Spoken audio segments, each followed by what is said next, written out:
بسم اللہ الرحمن الرحیم۔ جنت کے بارے میں دلچسپ اور حیرت انگیز تفصیل۔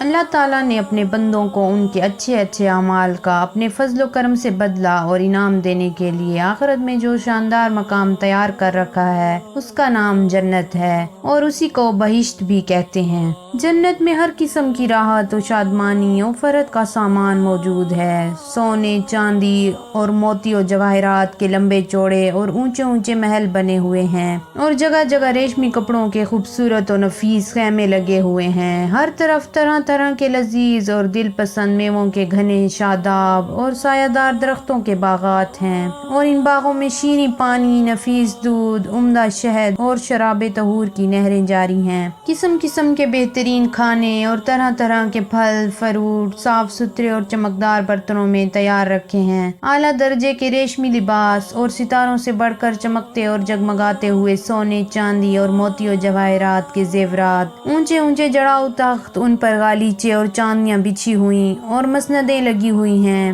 عیش و نشاط کے لیے دنیا کی عورتیں اور جنت کی حوریں ہیں جو بے انتہا حسین و خوبصورت ہیں۔ خدمت کے لیے خوبصورت لڑکے چاروں طرف دست بستہ ہر طرف حاضر ہیں، ہر وقت حاضر ہیں۔ الغرض جنت میں ہر قسم کے بے شمار راحتیں اور نعمتیں تیار ہیں، اور جنت کی ہر نعمت اتنی بے نظیر اور اس قدر بے مثال ہے کہ نہ کبھی کسی آنکھ نے دیکھا، نہ کسی کان نے سنا، نہ کسی کے دل میں اس کا خیال گزرا۔ جنتی لوگ بلا روک ٹوک ان تمام نعمتوں اور لذتوں سے لطف اندوز ہوں گے، اور ان تمام نعمتوں سے بڑھ کر جنت میں سب سے بڑی یہ نعمت ملے گی کہ جنت میں جنتیوں کو خداوند قدوس عز و جل کا دیدار نصیب ہوگا۔ جنت میں نہ نیند آئے گی، نہ کوئی مرض ہوگا، نہ بڑھاپا آئے گا، نہ موت ہوگی۔ جنتی ہمیشہ ہمیشہ جنت میں رہیں گے اور ہمیشہ تندرست اور جوان ہی رہیں گے۔ اہل جنت خوب کھائیں گے پیئیں گے، مگر ان کو نہ پیشاب پاخانہ کی حاجت ہوگی، نہ وہ تھوکیں گے، نہ ان کی ناک بہے گی۔ بس ایک ڈکار آئے گی اور مشک سے زیادہ خوشبودار پسینہ بہے گا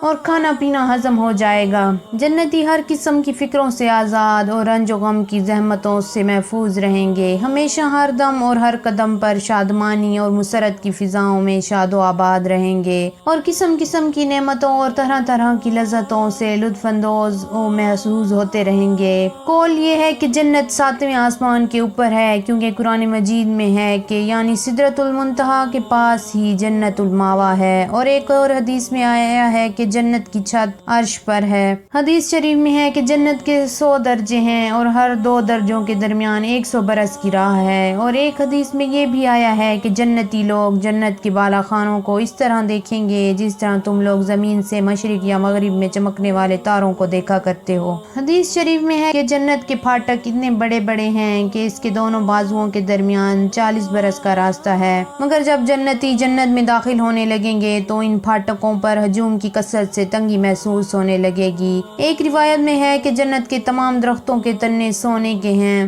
جنت کی عمارتوں میں ایک اینٹ سونے کی اور ایک اینٹ چاندی کی ہے، اور اس کا گارا نہایت ہی خوشبودار مشک ہے، اور اس کی کنکریاں موتی اور یاقوت ہیں، اور اس کی دھول زعفران ہے۔ اور یہ بھی مروی ہے کہ بعض عمارتیں نور کی اور بعض یاقوت سرخ کی اور بعض زمرد کی ہیں۔ جنت کی نہریں اور حوض کوثر، جنت میں شیریں پانی، شہد، دودھ اور شراب کی نہریں بہتی ہیں۔ جب جنتی پانی کی نہر میں سے پیئیں گے تو انہیں ایسی حیات ملے گی کہ پھر انہیں موت نہ آئے گی، اور جب دودھ کی نہر میں سے نوش کریں گے تو ان کے بدن میں ایسی فربہی پیدا ہوگی کہ پھر کبھی لاغر نہ ہوں گے، اور جب شہد کی نہر میں سے پی لیں گے تو انہیں ایسی صحت و تندرستی مل جائے گی کہ پھر کبھی وہ بیمار نہ ہوں گے، اور جب شراب کی نہر میں سے پلائے جائیں گے تو انہیں ایسا نشاط اور خوشی کا سرور حاصل ہوگا کہ پھر کبھی وہ غمگین نہ ہوں گے۔ یہ چاروں نہریں ایک حوض میں گر رہی ہیں جس کا نام حوض کوثر ہے۔ یہی حوض حضور اکرم صلی اللہ علیہ وآلہ وسلم کا وہ حوض کوثر ہے جو بھی جنت کے اندر ہے، لیکن قیامت کے دن میدان حشر میں لایا جائے گا، جہاں حضور اکرم صلی اللہ علیہ وآلہ وسلم اس حوض سے اپنی امت کو سیراب فرمائیں گے۔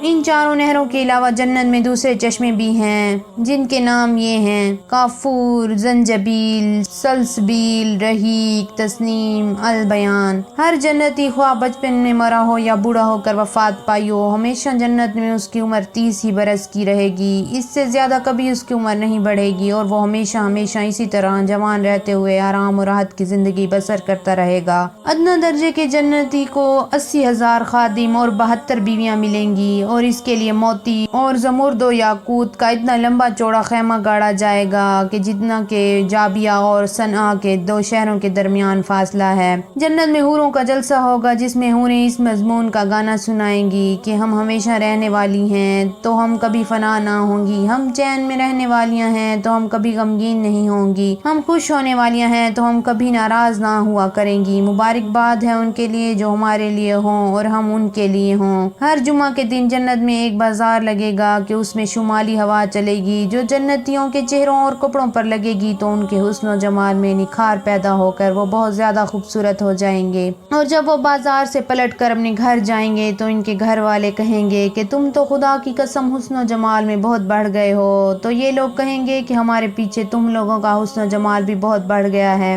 حضور اکرم صلی اللہ علیہ وآلہ وسلم کا ارشاد ہے کہ جب جنتی جنت میں داخل ہو جائیں گے تو خدا عز و جل کا ایک منادی یہ اعلان کرے گا کہ اے اہل جنت، ابھی تمہارے لیے اللہ عز و جل کا ایک اور وعدہ بھی ہے۔ تو اہل جنت کہیں گے کہ اللہ عز و جل نے ہمارے چہروں کو روشن نہیں کر دیا ہے؟ کیا اللہ عز و جل نے ہم کو جہنم سے نجات دے کر جنت میں نہیں داخل کر دیا ہے؟ تو منادی جواب دے گا کہ کیوں نہیں۔ پھر ایک دم خداوند قدوس عز و جل اپنا حجاب اقدس کو دور فرمائے گا اور جنتی لوگ خدا عز و جل کا دیدار کر لیں گے، تو جنتیوں کو اس سے زیادہ جنت کی کوئی نعمت پیاری نہ ہوگی۔ اسی طرح بخاری و مسلم کی حدیث میں ہے، حضرت جریر بن عبداللہ رضی اللہ تعالیٰ عنہ کہتے ہیں کہ ہم لوگ رسول اللہ صلی اللہ علیہ وآلہ وسلم کی خدمت میں بیٹھے ہوئے تھے تو حضور اکرم صلی اللہ علیہ وآلہ وسلم نے 14ویں رات کو چاند کی طرف دیکھ کر ارشاد فرمایا کہ تم لوگ ان قریب قیامت کے دن اپنے رب عز و جل کو دیکھو گے جس طرح تم لوگ چاند کو دیکھ رہے ہو، یعنی جس طرح چاند کو دیکھنے میں کوئی کسی کے لیے حجاب اور آڑ نہیں بنتا، اسی طرح تم لوگ اپنے رب عز و جل کو دیکھو گے۔ تو اگر تم لوگوں سے ہو سکے تو نماز فجر اور نماز عصر کبھی نہ چھوڑو۔